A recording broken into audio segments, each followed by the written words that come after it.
what could be going on in the background. And I suppose because of all these other parties, I mean, the West, there's Partygate, as you mentioned, in the UK, and Biden not being popular. But would that mean the reason why there's so much media attention on these wars, as opposed to perhaps what's going on in Yemen or any other wars, for that matter, around the world? Well, yes, up to a point. I mean, the media follow the politicians. So if the politicians are giving press conferences and making statements and saying this is the worst war since the Second World War in Europe, whereas in fact I would argue it may become such, but to date it most definitely isn't. I mean, just in Europe you had the war in Yugoslavia 20 odd years ago that killed at least 200,000 people, and you also have had other wars in the former Soviet Union very recently between Azerbaijan and Armenia and other conflicts.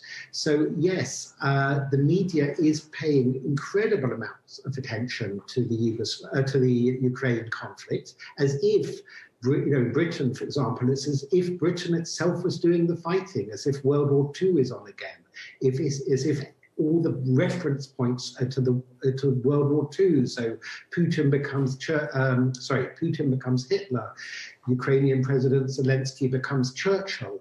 I mean, these comparisons are very inexact, and I would argue inappropriate in both those cases.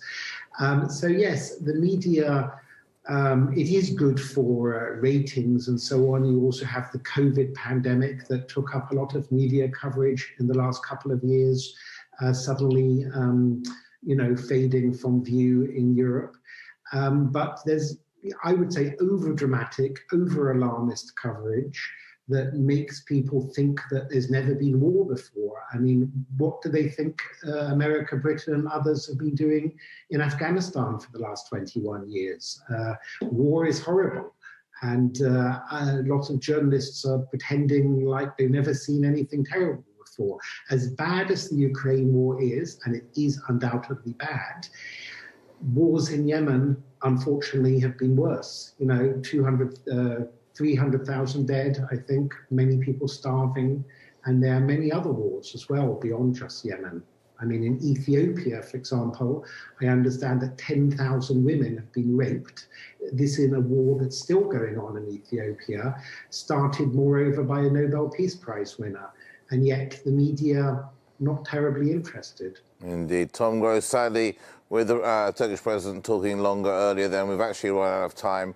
Really do appreciate you joining us here today on A News, especially taking this insight. Really, really insightful. Thank you so much for joining me here on A News. Take care. I hope to speak to you again soon, Tom.